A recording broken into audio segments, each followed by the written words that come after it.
So hello and welcome back to the TV24 Sports. We are back with a bang for the second test match, India versus Australia. जी हाँ, first match हो चुका है, but this is time for the Adelaide test. और ये वही Adelaide का venue है जहाँ पर लास्ट टाइम जब 2020-21 वो गैबा वाला मैच ज़रूर याद हमको है, लेकिन वो गैबा में जो 36 ऑल आउट होता है ना, उससे पहले उस सीरीज़ में वो इसी वेन्यू पर होता है, एडिलेड में होता है। तो इंडिया उसका बदला लेना चाहेगी और इंडिया को साथ में WTC क्वालिफाई करना है। तो बदला लेने से बड़ी बात वो है कि इंडिया को वो जीतने पड़ेंगे ये चारों के चार मैच, 5 मैच आपको खेलने हैं। At least you have to win 4 test matches if you want to qualify for the WTC final. हालांकि रोहित शर्मा और टीम मैनेजमेंट ने ये ज़रूर कहा है, they just want to take a one match at a one time. But क्या वाकई ये जहन में है? आपके जहन में तो कहीं ना कहीं वो ज़रूर चल रहा होगा कि WTC खेलना है। बट अपार्ट फ्रॉम दैट, अगर बात करते हैं अब मैच के लिहाज से, तो हम सभी को पता है कि कल शाम को ही प्लेइंग 11 ऑस्ट्रेलिया ने अनाउंस कर दी थी अपनी, जहां पर obviously Usman Khawaja, Nathan McSweeney, Marnus Labuschagne, Steve Smith, Travis Head, Mitchell Marsh, Alex Carey, Pat Cummins, Mitchell Starc, Nathan Lyon and Scott Boland. जी हाँ, स्कॉट बोलैंड की वापसी हुई है in place of Josh Hazlewood. Josh Hazlewood नहीं है because of their injury concern. Scott Boland आए हैं और वो हिट द टेक वाले जो बॉलर है ना, उसके लिए जाने जाते हैं। ज़बरदस्त गेंदबाजी करते हैं और ऑस्ट्रेलिया में प्रदर्शन बढ़िया रहा है इनका।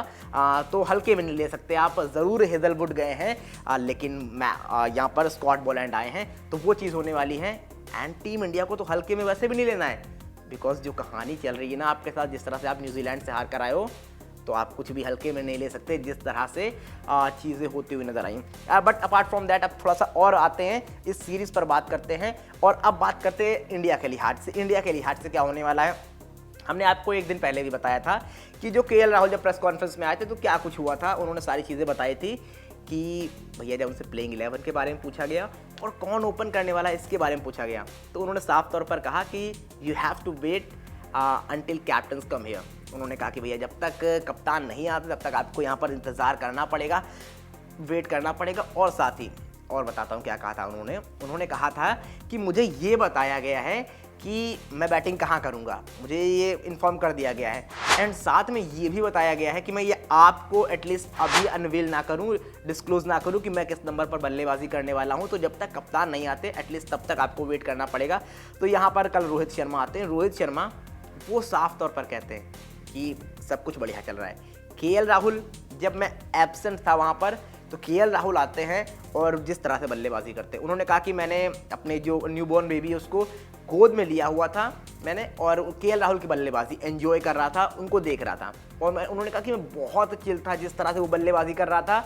उन्होंने कहा चाहे वो पहले इनिंग की बल्लेबाजी हो या सेकंड इनिंग की बल्लेबाजी हो, ज़बरदस्त नज़र आए KL राहुल। तो उन्होंने कहा कि हम इस मोमेंटम को बिल्कुल ब्रेक नहीं करना चाहते, इस मोमेंटम के साथ ही चलते हैं एंड लेट्स फाइंड आउट कि क्या कुछ होता है। तो उन्होंने कहा कि मैं मिडल ऑर्डर में कहीं somewhere I will bat eight middle order. अब देखते हैं किस नंबर पर होते हैं। उन्होंने नंबर तो नहीं बताया अपना, बट ये साफ कर दिया है कि KL Rahul will open the innings today. जी हाँ, साफ तौर पर KL Rahul will be the opener for today's match. And I think इस पूरी की पूरी एंटायर सीरीज़ में आप KL राहुल को ओपन करते हुए देखोगे, ये साफ तौर पर रोहित शर्मा का मानना है। बट अपार्ट फ्रॉम दैट, अब फिर क्या रोहित शर्मा नंबर 5 आएंगे, नंबर 4 आएंगे क्या? मतलब नंबर 4 तो नहीं आएंगे, बिकॉज विराट कोहली को आप नहीं हटा पाओगे। विराट कोहली को आप हटाना भी नहीं चाहोगे जिस तरह से वो बल्लेबाजी करते हुए एज ऑफ नाउ आए हैं। तो मुझे लगता है रोहित 5 आएंगे। एंड प्लेइंग 11 पहले डिस्कस कर लेते हैं, जो मैंने पहले भी बताई थी और जो होने वाली है। शुभमन माफ़ कीजिएगा, ये Yashasvi Jaiswal, KL Rahul, these are the 2 openers.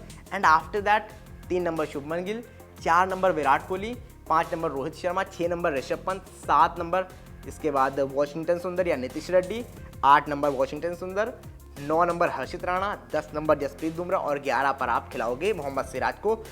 तो दिस इज़ द प्लेइंग 11 जो आप इंडिया के लिए देखने वाले हो। और जहाँ तक की बात रहती है ऑस्ट्रेलिया की, तो मैंने बताई दी कि वो उनकी जो प्लेइंग 11 थी वो कल रात ही आ चुकी थी, तो उस पर कोई संशय नहीं है, वो आ चुकी थी, उनकी प्लेइंग 11 आ गई है। आप देखते क्या कुछ होता है, कौन टॉस जीत रहा है। फिलहाल एज ऑफ नाउ देखते क्या कुछ मुकाबले में वो होने वाला है। बट फिलहाल बड़ी कहानी ये है कि रोहित शर्मा ओपन नहीं कर रहे हैं। जी हाँ, और इससे ज़्यादा सेल्फलेस आपको क्या दिखेगा? रोहित शर्मा जैसा ओपनर पूरी की मतलब जब से उनकी वो पटकथा स्टार्ट हुई है लेजेंड बनने की, वो एज एन ओपनर हुई है। खेला है, बहुत खेला है मिडल ऑर्डर में, ऐसा नहीं है नहीं खेला है। शुरुआत ही as an middle order batsman हुई थी, लेकिन तब रोहित शर्मा खुद को तलाश रहे थे, खुद की खोज में थे कि मैं कहाँ पर अच्छा करूँगा। लेकिन फिर वो समय आता है जब उनसे ओपन कराया जाता है एंड तब हमको मिलता है वो रोहित शर्मा द ओपनर। लेकिन इसके बाद लगातार फिर वो उनकी गाड़ी चल पड़ती है। फिर एक टाइम आता है कि जब वो टेस्ट मैच भी ओपन करने आते हैं, जो आई थिंक किसी ने सोचा नहीं था।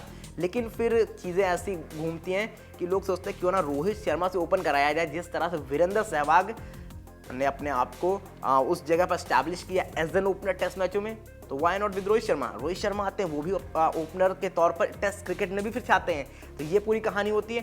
एंड आफ्टर दैट अब ये टाइम है जब ऑलमोस्ट रोहित शर्मा मतलब रिटायरमेंट की एज की तरफ बढ़ रहे हैं, लेकिन वहाँ पर एक ऐसा बल्लेबाज जो बढ़िया कर रहा है एज एन ओपनर, तो रोहित शर्मा उस सेल्फलेसनेस को दिखा रहे हैं और कह रहे हैं कोई बात नहीं, इंडिया बढ़िया कर रहा है, मैं मिडल ऑर्डर में खेल लूँगा, जो बढ़िया कर रहा है उसको नहीं हटाना है, वो अपनी जगह पर खेलता रहे।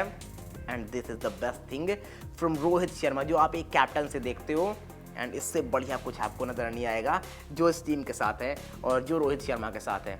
कितने ही फनी मोमेंट्स देखे, कितनी ही मजाकिया चीज़ें देखी हैं रोहित शर्मा के साथ, but this is something else जो रोहित शर्मा के पास है, जिसकी बात सारे के सारे यंगस्टर करते हैं। और उसका ये एक बड़ा एग्जाम्पल है कि रोहित शर्मा अपनी पोजीशन को थोड़ा साइड करके यहाँ बैटिंग करने आ रहे हैं एंड केएल राहुल को उस जगह को दे रहे हैं जहाँ पर वो बल्लेबाजी करने के लिए मशहूर है और सबसे ज़्यादा बल्लेबाजी वहाँ पर की है उन्होंने। एंड इससे बढ़िया क्या चीज़ होगी, बाकी आप बताइए क्या लग रहा है। और रोहित शर्मा की अप्रोच को कैसे देख रहे हैं, क्या ये टीम इंडिया को थोड़ा सा हैम्पर भी कर सकता है कि रोहित का ना आना ओपनिंग में, या फिर this is the best call of Rohit Sharma. जो भी आपको लगता है जल्दी जल्दी कमेंट करके बताइए क्या है आपकी राय।